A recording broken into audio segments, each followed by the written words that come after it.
Hola a todos, bienvenidos a este quinto episodio de Canino Observante, un espacio donde se encuentran diferentes puntos de vista, acercamientos y lejanías alrededor de la cultura visual, la historia del arte y, ¿por qué no?, la música. Hola Andrés, ¿cómo estás? Winnie, ¿cómo vas? Bienvenidos a todos, todas, todes, los que están por allá al otro lado de la pantalla o al otro lado de los audífonos. Quinto episodio, no pensé que fuéramos a llegar lejos. Muchas gracias por seguir, o los que nos han visto, por seguir viéndonos o escuchándonos en las diferentes plataformas en las que estamos. Y nada, entonces hoy vamos a tener un tema que podríamos denominar una pequeña continuación de nuestro anterior video en el que hablamos sobre eurocentrismo, centro y perisferia. Sucedió algo bien particular en esa charla y es que empezamos a trabajar sin querer queriendo un término que a todas luces no es tan fácil de entender en un principio, porque viene de una concepción propia de la estética y también porque viene de una concepción propia desde la filosofía. Y es más una metáfora. El término real viene desde la botánica. Ya lo vamos a... Es un término botánico que se adapta a términos filosóficos, pero que también se extrapola a términos de la estética o del análisis de la imagen y de todo lo que conlleva el mundo del arte. Así las cosas, trabajamos muy por encima en nuestro capítulo pasado el término de rizoma. Y entonces, si nos vamos a poder argumentar algo del rizoma, tenemos que entender qué es eso o cómo lo plantea un señor de apellido Deleuze. Bueno, entonces comencemos por lo básico. ¿Qué es rizoma? Entonces, viene de la botánica y es un concepto de una manera horizontal de ver las cosas. El árbol es vertical, es una manera de ancla, tiene sus raíces y va hacia arriba. El rizoma es como el césped, se extiende, tiene una raíz compartida, tiene nodos y tiene puntos. Y Deleuze lo que dice en esa metáfora de utilizar es precisamente eso. Es como se fragmenta y cómo se ve la vida de una manera más horizontal que vertical. Entonces, teniendo en cuenta eso, es básicamente el rizoma cómo influye absolutamente en todo y cómo es el movimiento natural de, en este caso, lo que vamos a tratar hoy, el mundo del arte. El mundo del arte, cómo se comienza a mover en diferentes puntos de manera simultánea, que eso es muy importante en el rizoma. El rizoma ofrece una simultaneidad y no solamente eso, sino diferentes centros, que era lo que estábamos hablando en el capítulo pasado, cómo los centros, mientras pasa algo en este centro, puede estar pasando algo en lo otro. Entonces, si quieres, Andrés, lo comenzamos a aterrizar un poquito en ese concepto del mundo del arte.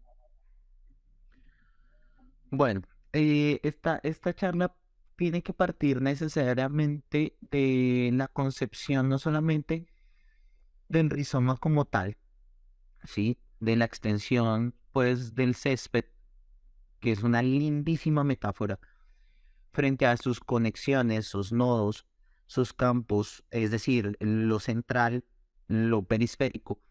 Pero en el mundo del arte podríamos decirlo de la siguiente forma: todo parte de lo global. ¿Sí? Entonces, cuando nosotros tenemos, o cuando empezamos a ver cómo se construye la historia del arte, y eso lo propusimos en el capítulo pasado, hablamos de una linealidad generada por un pensamiento europeo trabajado desde lo que conocían, y lo demás, lo que estaba por fuera, o lo borraron o lo veían como algo exótico, ¿sí? Sin embargo, si vamos a ver el mundo del arte como ese gran césped, ese gran tapete, vamos a tener que entender un poco que lo global en términos generales sería todo el espectro del tapete de pasto, de césped. Exacto. ¿Sí? Entonces vamos a hacer una cosa. Con la metáfora que hicimos del árbol, que es vertical, versus césped, que es horizontal. La historia del arte europea se ha contado de una manera vertical. Se ha contado. No es que haya sido así. Se ha contado y se ha transmitido de una manera vertical. Hay unas raíces. Venimos de los griegos, pasamos por los romanos, y hacemos un lineal hasta unas ramas en el siglo XX que son las vanguardias. Y eso es lo que hemos entendido desde ese eurocentrismo, como nos han contado la historia del arte. Exactamente. Pero dentro de esa misma ramificación de ese árbol, el resto de cosas empiezan a quedar o por fuera o son partes muy pequeñas a las que no se les da tanta valoración y fuerza. Sin embargo, si lo vemos en la metáfora del césped, que el césped no es completamente plano, ¿sí? Hay lugares que en el césped son un poco más altos, son un poco más bajitos, que tú puedes pisar y vas a encontrar un hueco, pero también vamos a encontrar raíces interconectadas por Lo debajo. más importante, ese es el rizoma. Entonces, esa interconexión, esa raíz compartida, por encima vemos algo que es el césped, por debajo está la raíz compartida. Y hay una comunicación desde la esquina del césped hasta la otra esquina. Es un ser vivo, es algo que se está moviendo. Exacto. Entonces, cuando hablábamos de eurocentrismo y hablábamos de pensamiento eurocéntrico, dijimos claramente, allá se generó una idea, nos la plantearon lineal, una cosa loquísima, esto es así, vamos a catalogar desde este punto hasta este punto es arte clásico, desde este punto hasta este punto es renacimiento, desde este punto hasta este punto es Se tal, seguía la línea, una verticalidad total. y así nos lo mandaron. Y así lo aprendimos. De hecho, no podemos desconocer a Winkelmann, no podemos desconocer a Gombrich en las construcciones, inclusive el mismo Vasari. No los podemos sacar, no los podemos decir lo que ellos hicieron está mal, pues porque no estaba mal, era lo que conocían. Y lo que no conocían, pues les parecía exótico, Claro. raro, y que no entraba. Sin embargo, cuando nos pasamos a la categoría de rizoma, que realmente es un concepto acuñado en el siglo XX, ¿sí? O sea, no es es un concepto totalmente, bueno, no totalmente nuevo, estamos en el XXI, pero es un concepto propio del siglo XX y de pensarnos. Estamos hablando de un filósofo como Deleuze, que es postmodernista, que acuña ese término como esa metáfora para entender cómo se mueve el mundo y cómo se debería mover el pensamiento. Él dice que el pensamiento no debe ser un pensamiento vertical, sino debe haber un pensamiento horizontal, donde, o sea, no se es blanco, no se es negro, ¿sí? Exacto. Pero entonces, pasándolo acá a la tradición visual y a la tradición del arte, el rizoma nos propone que vamos a tener un nodo centro, ¿sí? Donde sucede algo. Ahí pasa algo. ¿Qué pasa? Una manifestación artística, una producción artística que empieza a tener unas pautas y unas estéticas particulares, ¿cierto? Pero como el rizoma se mueve, es un ser vivo, hay unas transiciones. Lo que puede pasar en este punto A o en este nodo se puede estar replicando en este otro nodo, ¿sí?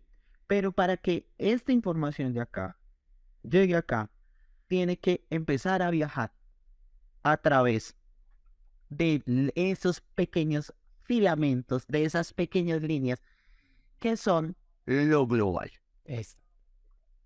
Entonces, esas Son esas líneas de comunicación, ¿no? Podríamos decirlo, esas líneas que comunican el punto este con el punto oeste, que a pesar de estar en unas distancias completamente diferentes, están compartiendo esa comunicación. Las neuronas es un ejemplo también de lo que es el rizoma. El sistema nervioso humano, el comportamiento de una neurona y del conjunto de neuronas es algo que también podemos así, asimilar a esa metáfora del rizoma, para que las personas que nos están escuchando comiencen a tener como esa idea visual de cómo se comporta ese rizoma y de lo que queremos tratar de dejar claro en este podcast. Entonces, ¿qué sucede? Tengo lo global ya claro establecido, pero es que lo global no es ni tan claro ni tan establecido. ¿Por qué? Porque sucede que en diferentes puntos geográficos, en diferentes lugares de lo que conocemos como el planeta, hay diferentes tipos de manifestaciones. Por eso es tan importante entender que lo que era exótico no es tan exótico, ¿sí? Que lo que es indígena no es tan indígena, aunque su naturaleza creada en el Amazonas, ¿sí?, nos dé unas características particulares per se de la imagen, completamente diferentes a las imágenes propias del Japón de 1500. Claro. Es Del aquí Japón donde entran los feudal. puntos de vista. Es que todo depende desde donde se mire y se analice. Y las conexiones que empiezan a ver. Entonces, si ponemos un ejemplo, y sería Lascaux, Francia, cavernas, animales, ¿cierto? ¿Sí? En la caverna. Perfecto. En Colombia, Chiribiquete, ¿Qué te? ¿sí? Arte rupestre. Estamos hablando de dos manifestaciones similares en forma y técnica, disímiles en temática, porque hay unos simbolismos en uno y hay otros simbolismos en otro. Son otros Sí, espacios, para que lo sepa la gente, obviamente. geográficos. Es otro tiempo, es otro espacio y es otro clima que está pasando. Algo pasa en la selva colombiana, lo que es hoy selva colombiana y lo que eran las cuevas en Francia. Entonces, vamos ahí muy bien, ahí vamos hilándolo. Entonces, pasa allá, pasa aquí. ¿Sí? Rizomáticamente estamos hablando que en dos nodos o en dos puntos del rizoma están sucediendo un par de manifestaciones similares que no se pueden desconocer. ¿Mm? Por más de que exista una geografía y unas características propias del entorno que me generen unas características diferentes de la imagen. Sin embargo, el concepto como tal es que están sucediendo casi que al mismo tiempo. Exacto, está pasando, está ocurriendo la representación. Las primeras representaciones que conocemos hasta ahora están pasando al mismo tiempo, una a un lado del Atlántico, la otra al otro lado. Perfecto. Que el simbolismo depende de la localidad en la que ellos están. Es lo que ellos están viendo, lo que están representando, que es muy distinto lo que pasa en Francia a lo que podría pasar en nuestra selva colombiana. Exacto. Pero entonces, si lo ampliamos un poco más, cuando empezamos a tener todo el proceso, el mundo siempre ha estado globalizado. No es un cuento del siglo XIX, no es un cuento del siglo XX. La globalización siempre ha existido. ¿Y cómo existe esa globalización? A través de los viajes, a través de los mercados, en el intercambio cultural. A través de las rutas que en un principio son comerciales, pero son rutas donde se intercambian no solamente artículos comerciales, sino lo que estás diciendo, la cultura es lo primero que se comienza a mover a través de todas estas rutas. Primero terrestres con las rutas, por ejemplo, la ruta de la seda que hablábamos el capítulo pasado, y comienzan los grandes navegantes a hacer esas conexiones y armar esas rutas globales. Pero porque es importante primero pensarse en la ruta desde lo cultural. Ahí hay algo muy importante. O sea, antes del negocio, yo tengo que aprender o reconocer al otro dentro de su cultura. No es lo mismo que yo como caucásico, blanco, europeo, ¿sí?, me transporte hasta la China, donde son personas que tienen unas características tanto físicas como culturales completamente diferentes. Entonces, en el intercambio cultural en el que yo tengo que aprender, porque yo soy el que está comerciando, digámoslo de esa forma, yo tengo que por lo menos interesarme en la cultura, en la forma, en el aprender a comer. O sea, pillemos que la cosa de lo cultural empieza por el paladar. Y después empiezan a transmitirse valores estéticos, Sí. valores económicos e inclusive hasta valores políticos. Y todo parte en esos viajes de un deseo de un deseo de tener eso del otro que yo no lo conocía, o que no lo sabía, o que no lo veía, o que no aparecía en mi tierra. Entonces deseo Exacto. esto. Y en ese Entonces, proceso yo voy llevando también algo a esa tierra que ellos no conocen. pero por supuesto, entonces no es la misma representación académica en términos pictóricos del siglo XIX que corresponda a la misma representación pictórica del siglo XIX en la China. Sin embargo, están sucediendo al mismo tiempo. Que esto es lo que eso es lo que yo quiero que la gente tenga claro. Que en tu cabeza la historia del arte del Renacimiento solamente pasa en Italia. Y solamente en esa época es la imagen que ves, porque está en los libros, porque es lo que nos cuentan en un discurso netamente eurocentrista. En la China pasaba algo, en las islas de Oceanía pasaba algo, en Japón pasaba algo, en Rusia, En África, en Rusia, en América del en Norte, en América América del estaba Sur. pasando muchas cosas. Aquí había civilizaciones dadas, formadas, con una línea de comunicación de norte a sur clarísima y montada. Y también con una línea de representación estética Claro, claro. de la imagen. Entonces yo podría reconocer algo que es mesoamericano si lo veo en un museo en Francia y voy a decir, ok, pero también podría reconocer eventualmente, si tengo el conocimiento, eh, la practicidad, el ojo, ¿sí? De la historia o de la construcción de la historia de las imágenes, podría reconocer con total facilidad en un museo de Bogotá un cuadro que esté inspirado en la tradición europea del academicismo, o en la tradición europea del barroco, o en la tradición europea del renacimiento, ¿sí? Entonces, cuando hablamos del rizoma, no es que pasen cosas al azar, No.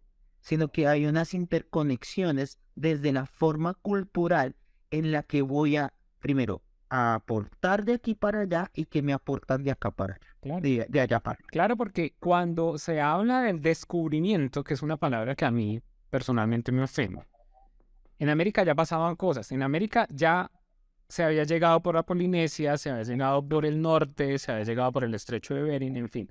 Ya habían hecho transiciones físicas de desplazamientos humanos entre todos estos espacios. Y en América las civilizaciones ya se conocían. Nosotros no conocíamos el maíz es traído del norte. Y el maíz se comienza a comunicar desde el imperio azteca hasta el imperio inca. O sea, hay una comunicación, hay una línea completa de comunicación entre los pueblos, ¿sí? Entonces no es que solamente la ruta de la seda es la que conocemos, es la que está documentada, es la que se está hablando, pero simultáneamente aquí en América había una ruta. Existían pueblos nómadas que tenían sus rutas y sus espacios. Se habla que los pueblos nómadas que se asentaban en esta tierra iban hasta Paraguay en jornadas pues de recolección. Entonces había un movimiento, se recorría el territorio, igual que lo que pasaba en Europa y Asia. Ese es un punto muy importante. Estoy acá recordando, hay un texto que se llama Round Table de Global Before Globalization. Entonces, básicamente es una mesa redonda en la que se reúnen unos pensadores y críticos del arte, entre ellos un señor que se llama Christopher Wood, y Wood plantea una cosa que me parece muy, muy interesante, y es que existe una circulación contingente. ¿Eso qué quiere decir? Una circulación contingente básicamente es que en ese rizoma los objetos se mueven entre las líneas que corresponden no solamente a recorridos físicos, sino que también permiten evidenciar que cosas que pasaban o objetos que habían en un lado, también los podíamos ver en otro. Con las mismas funciones, puede que de diferentes formas, ¿sí? Entonces, había un intercambio en el cual se iban adquiriendo nuevas o nuevos significados y significantes, generando diferentes metalenguajes. Entonces, cuando hablamos de un metalenguaje, no es el lenguaje que estamos aquí exponiendo tal cual, sino es eso que está acá por debajo, lo que no se dice. Y muchas veces la imagen o en el mundo del arte empieza a suceder eso, lo que no se dice. Y eso hace parte del rizoma. ¿Sí me hago entender? Porque está sucediendo algo acá por debajo y empiezan a entrecruzarse las líneas y empezamos a ver manifestaciones de arte yukoi japonés en una pintura de Van Gogh. ¿Que cómo llegó ahí? ¿Cómo la adquirió? ¿Cómo la tuvo? ¿Cómo se enteró? ¿Cómo lo vio? Es algo que solo sabe Teo en sus cartas, ¿vea? Y Teo ya murió. Exacto. Pero ahí eso es cabe, por eso es tan importante tener la línea de estos videos que estamos haciendo. Porque eso es lo que nosotros estábamos hablando anteriormente de creatividad, de lo que era la creatividad, esa unión no solamente del ser, sino del entorno y de la cultura que esa persona o ese ser se cruzaba, ¿cierto? Entonces ahí es donde aparece la creatividad. Entonces seguramente este señor en alguna parte, en algún espacio-tiempo, vio una imagen y la toma como referencia o simplemente la toma como inspiración o simplemente la tiene en su mente y la termina plasmando algo similar. Pero entonces, ese es el metalenguaje. Ahí empezamos a trabajar en esas redes. Entonces, tengo un punto nodal que no es estático, es movible. Y es movible en tanto llegan diferentes informaciones o metalenguajes a construir. Ahora, que yo aquí en América, que en América yo diga, eso es arte indígena y eso no merece mayor consideración, cosa que no afirmo, sino que simplemente estoy colocando el ejemplo, pelea de alguna u otra forma con una representación de un rey o una representación de Napoleón montado en el caballo blanco. Ahí hay una pelea, ¿sí? ¿Por qué va a valer más? Claro. Porque en este nodo sucedió primero, o porque acá yo no entiendo que me están representando a través de una imagen y de un objeto a una deidad o a un jefe indígena muy poderoso. ¿Sí? Claro, cuando la representación es algo inherente al ser humano. Es eso que despega lo que yo le decía en algún momento por allá en el segundo episodio, que por qué el arte para mí era tan importante, porque es esa humanidad que comienza a salir, a aflorar de alguna manera, esa inteligencia que tenemos. Y comienza a pasar eso. Entonces la representación es como esa manera de que lo que está aquí salga. Entonces, Entonces eso pasa tanto en Egipto con sus jeroglíficos y pasa en el mundo maya. Otra vez, al otro lado del mundo. Está pasando. Exacto, y está pasando al mismo tiempo. Bueno, relativamente. Está pasando. ¿Sí? Entonces, eso es lo que quiero ahora, que quede muy claro todo este concepto. esa movilización de información, ese metalenguaje, eso que no está explícito, lo podemos ver en la imagen y decir, caramba, esto es muy similar a tal cosa, o se me parece a algo. ¿Por qué? Porque en ese movimiento, en ese pasar información, empezamos a ver que el rizoma empieza a cambiar nodos. Entonces, cuando un nodo fue Egipto, eventualmente cambia a Mesoamérica, eventualmente cambia a la China continental, eventualmente cambia a Europa, eventualmente cambia a África. Eso lo único que nos está indicando es que nosotros siempre hemos vivido en un mundo globalizado. Totalmente de acuerdo. Ahora, una cosa es tener un mundo globalizado. Otra cosa es tener un mundo en una globalización. ¿Sí? Y bueno, un espacio-tiempo diferente, o hablando aquí hablaríamos en lo que pasa en el siglo XX, no es una globalización, es simplemente una inmediatez. No hay que esperar el tránsito y el desplazamiento a través de los territorios, sino gracias a las telecomunicaciones tenemos o sea, cortan los tiempos, digámoslo así. Es más eso lo que pasa en el siglo XX. No es que en el siglo XX se haya globalizado el mundo, no, Ay, de eso. ya estaba. Simplemente tenemos es una inmediatez. Entonces una imagen la puedo estar en vivo y en directo viendo desde Tokio, en Nueva York o en Bogotá. Pero esa globalización empieza a generar algo dentro de la conexión nodal y dentro de la conexión de las redes, que son los descontentos de las clases creativas. Ese texto es hermoso, es un texto de Martha Rosler. El texto se llama así, La creatividad y sus descontentos. ¿Y por qué quiero citarlo? Porque Martha Rosler plantea algo muy, muy, muy bonito. Y es que entre más globalizado esté el mundo, ¿sí? Y se generen unas conductas en las industrias creativas, eso implica la producción estatal, implica la estética política, implica el consumo cultural e implica la transmisión de la información. ¿Sí? Entonces, lo que yo hago en este punto del nodo hoy, porque nosotros estamos en este punto nodo, se llama Bogotá, y estamos hablando a determinada hora del día sobre creatividad, sobre globalización, cosas que posiblemente parecen anacrónicas. ¿Sí? Pero es que eso es lo que nosotros estamos observando en nuestro nodo hoy. Sí.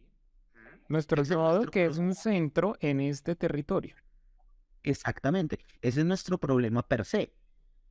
Cuando en Europa ya ni siquiera están hablando de la representación gráfica de la imagen, sino que ya estamos hablando de los conceptos de imagen digital a través de inteligencias artificiales. Lo mismo en el nodo en el norte del continente americano. ¿Sí? Hay unos desarrollos diferentes, pero que a través del manejo de información de diferentes sectores culturales nodales nos va llegando y nos permea. Entonces eso va a generar unos descontentos. Porque ¿por qué es válida una imagen que tiene una representación de un indígena, de una etnia X, en un cuadro del siglo XVIII, ofreciendo una corona? ¿Sí? Y es totalmente válido, pero cuando el indígena propio del lugar, del local, lo hace, mágicamente se convierte en exótico. Sí, ¿Sí me hago entender? sí, claro. Entonces, ahí hay unos descontentos frente al tema de la creación y de la forma en la que la cultura, a través de esos nodos, ha ido manifestándose y se ha ido permeando de diferentes informaciones. ¿Sí? Tenemos entonces sectores culturales con estéticas políticas, con consumos, ¿sí? No es lo mismo que yo, no es la imagen no es la misma la que yo consumo acá, mi imagen local, con la imagen que están consumiendo en Europa Exacto. en este momento, o con la imagen que están consumiendo, y pongámoslo así, no es imagen, el arte que están consumiendo en Europa, el arte que están consumiendo en la China, el arte que están consumiendo en Londres, el arte que están consumiendo en Miami, el arte que están consumiendo en Dubái. ¿Mm? Porque puede que en Dubái estén consumiendo hasta ahora cubismo, porque es que eso es lo que yo puedo pagar, porque ya está estructurado, ya está presentado, ya está avalado, ya está metido, inserto en la historia del arte. A lo que se está consumiendo o lo que se consumía en Inglaterra con Damien Hirst. Y viene, aquí O lo también que- vemos, aquí también podemos ver lo que pasa en esos nodos, que es el tema tendencia. Cuando el centro se cansa de algo, digámoslo así, y comienza a mirar hacia qué movimiento vamos a pasar o qué es lo que vamos a poner de moda, es lo que es cuando se habla de la tendencia. Entonces, si en Europa, que es un centro, si en Nueva York pasa algo, normalmente, gracias a todos estos filamentos, a todo este rizoma, termina en un tiempo determinado, eso que en algún momento fue tendencia, convirtiéndose en moda en esa temporalidad comienza a aparecer en otros espacios gracias a que en algún momento en uno de estos centros se habló o se explicó. Pero también sucede algo contrario, ya que voy con eso. Entonces, estamos aquí en América y está sucediendo algo en el arte. Pongámoslo que estamos retomando los murales. Sí, Una tontería, ¿sí? En teoría, ¿sí? Y se convierte el mural y el graffiti en la calle en algo que es normal y que lo consumimos como imagen. Pero entonces el centro grandote, sí, el centro grande, lo que hace es decirme que es sin ideas. ¿A dónde cojo? para la periferia. Voy a mirar la periferia dentro del rizoma, y me voy para allá. ¿Y qué están haciendo? Ay, volvieron a pintar las calles, hola. Interesante. Eso eran los 80. Pero Ahí es donde se habla del reencauche de lo que podríamos denominarlo de esa forma. en cultura visual o en esto estamos viendo el reencauche de otra generación. Lo vemos no solamente, y no solamente en la imagen, lo vemos también en la moda. En estos momentos vemos pintas muy noventeras. Pero más que, o sea, el término no sería propiamente el reencauche. Eso tiene un término que se llama el ready-made, Sí. ¿sí? Entonces, cuando aprovechamos el ready-made, ¿sí? El centro grandote aprovecha el ready-made que dice, ah, pues es que estos están haciendo esto, venga, lo jalo, o voy y me instauro allá, y le caigo a ese centro y lo monetizo. Y dijo una persona que admiro muchísimo, que es que el arte no es el arte por el arte, sino que el arte es una cosa de consumo Totalmente. y que por esas cosas pagan. Y entonces, ay, miremos qué están haciendo en la China. No, pues en la China estamos botando fotografías a blanco y negro, hablando de la dictadura y del comunismo duro y de cómo lo sufren. Y no en vano, los centros van muy anclados a los centros político-económicos. ¿Sí? Porque es que hay que decirlo, el consumo de arte es algo que no es de cualquiera, ¿sí? Sino de ciertas élites.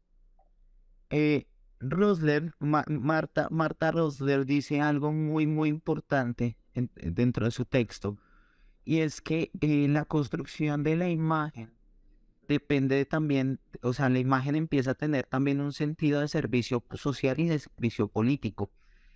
Es decir, hay un arte que está a favor de lo que sucede y entonces se expone y entonces es divino y entonces eso es lo que está pasando. Pero si uno va al metalenguaje, a lo que pasa por debajo, vemos que están haciendo una cosa completamente diferente, contra cultura, contra política, digamos lo que resistente, aunque el término de resistencia ya para mí hoy está, y discúlpenme la expresión, bastante soslayado y bastante vapuleado, porque entonces todo va dependiendo del monto político y de las cantidades que me paguen para hacer imagen, y lo otro entonces lo resisto. Pero al final, cuando se hace un cambio político, cuando se hace un cambio estructural, dentro de las estructuras sociales y dentro de las estructuras creativas, eso que era resistencia se convierte en lo de mostrar. ¿Sí? Y ahí tenemos pues no sé si eso es un problema, ¿sí? Pero sí tenemos ahí una gran dicotomía entre cómo funcionan los discursos rizomáticos en el arte y en la estética. Entonces, si me voy por la línea de arriba, tengo que hacer esto y planteárselo a cada uno de los nodos del rizoma, Sí, ¿cierto? sí, claro. Y me lo llevo al centro o el centro me lo trae, ¿sí o no? El nodo grandote. Y entonces cuando en el nodo grandote cambia algo y yo todo lo que hice estaba apuntándole a resistir en lo que estaba pasando en el nodo y me absorbe, porque el nodo finalmente te va a absorber, el centro te absorbe. Siempre. ¿Mm? Generalmente. Entonces, ¿qué pasa con la propuesta de resistencia o con la propuesta de contracultura o con la propuesta de imagen no política? Aunque seamos honestos y si me van a descabezar por lo que yo voy a decir, bienvenidos todos y pónganlo ahí abajo en los comentarios si estoy equivocado, si están de acuerdo, si no, me gustaría leerlos. Y es que, ¿qué pasa con eso? Claro, pero eso lo vamos a dejar para más adelante.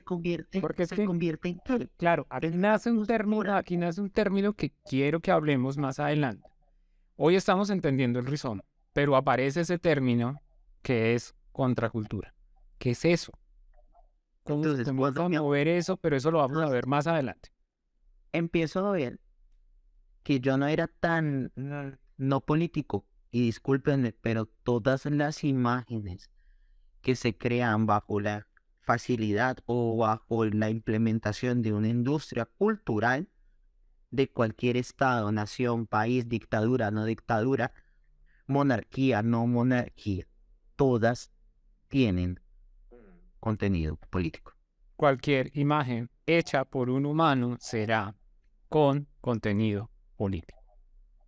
O sea, o sea, si me están pagando por ella, claramente hay un contenido político. Y si no, también. Si estoy a favor del partido A, estoy haciendo una imagen de contenido político. Si estoy en contra del partido B y hago imagen, soy un creador de imagen, que ya hablamos de proceso de creación, estoy teniendo un contenido político. Cualquier imagen tiene un contenido político. Político, económico, social. ¿Sí? Hay gente, y es gente a la que respeto y también me, me podría incluir ahí. Y hay gente a la que nos gusta realmente hacer la imagen por la imagen. O sea, porque no tenemos ninguna afiliación, digámoslo así, eh, económica con nadie para que nos pague por hacer imagen. Y desde que yo no me deje viciar en teoría de eso, pues yo puedo hacer lo que yo quiera. ¿Sí? Y eso sería arte por el arte. Pero Está la contraparte, que soy yo, que llevo 20 años trabajando en publicidad, creando imagen, paga. Una imagen que se crea con un fin económico, con un fin social también en algunos casos, pero viene de un pago, de alguien que dice, necesito que se construya esta imagen para vender este producto, para comunicar este concepto, whatever, lo que sea. y eso también es una parte fundamental del rizoma. Claro. El rizoma genera industrias culturales. El rizoma, o en el rizoma mejor, se generan industrias culturales. Y también se generan industrias visuales. Recordemos que Canino Cervantes no solamente habla del arte, el arte es como ese gran eje que nos une en muchos espacios, pero la cultura visual va mucho más allá. La cultura visual incluye todo lo que se construya y se trabaje en imagen en una sociedad y en un espacio-tiempo. Entonces esto incluye la publicidad, el cine, absolutamente todo lo que se maneje respecto a la imagen. Y esa imagen, mis queridos y mis queridas y mis querides que están al otro lado, también tiene que ver mucho con vender algo, un pensamiento, ¿sí? Cuando hablamos de una industria cultural, la que sea, de cualquier país. Es que todo se comercializa. Partamos de ahí. Independientemente si se Sí, cambia por dinero es- o por otra cosa. Porque es que la sí, comercialización no quiere decir que solamente sea dinero. Al hacer un intercambio cultural, no, pero digamos, al hacer un intercambio cultural, estoy entregando algo y recibo otra cosa. Entonces, podemos hablar en comercialización cultural de un trueque cultural. Y eso lo vamos a hablar más adelante. Donde no hay un pago específico, pero si yo te entrego algo, recibo algo. Y por eso las culturas son tan ricas, por eso en el idioma español tenemos palabras como pijama, que viene del árabe, gracias a una invasión que tuvieron los árabes en la península ibérica, y ahora nosotros, hoy en día, tenemos esas palabras del árabe instauradas en nosotros. Y así pasa absolutamente todo. El intercambio cultural es algo demasiado valioso para que entendamos y tengamos claro ese concepto. Pero Andrés, creo que ya se nos va a acabar el tiempo, entonces terminemos de conceptualizar ese rizoma en esta cultura. bueno. Entonces, en la cultura visual, rizoma hace referencia a nodos, líneas de forma horizontal que se van conectando y van permitiendo generar metalenguajes de imagen, metalenguajes de palabras, metalenguajes políticos, metalenguajes comerciales que van a generar intercambios para la producción, la comercialización, la distribución del arte y de la imagen en general. Estamos mediados ¿por qué?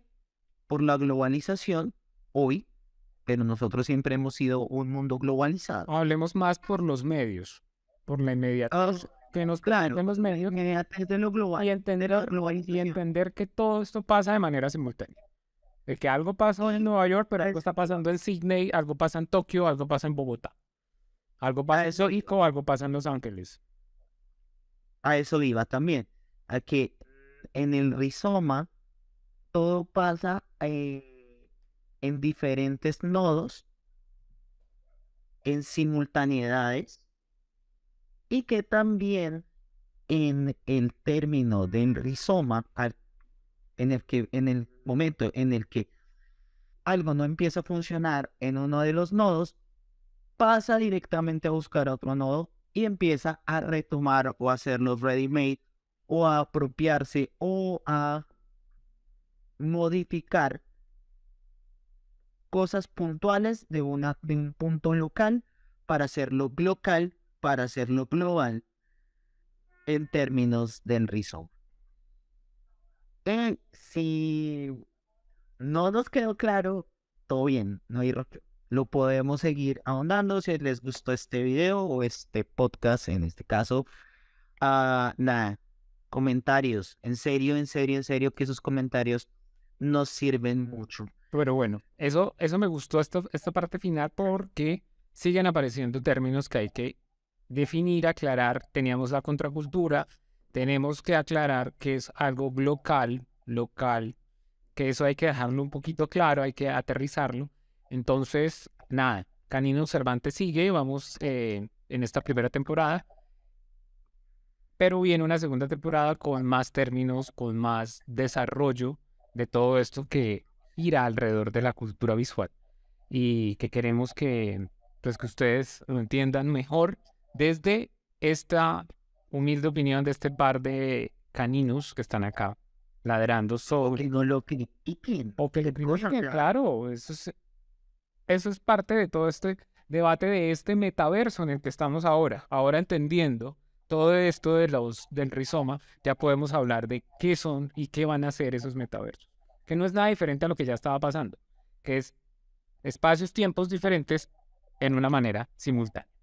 Entonces, nada, Andrés, muchas gracias. Agradecer al colectivo Pazuzu y a el Arturo Hernández, como siempre, nos colaboran en toda la parte de producción de este podcast, de los videos y demás. Y nada, Andrés, si ¿tienes algo más que decir? Mi querido Willy, muchísimas gracias por abrir el espacio, como siempre, para una conversación como estas.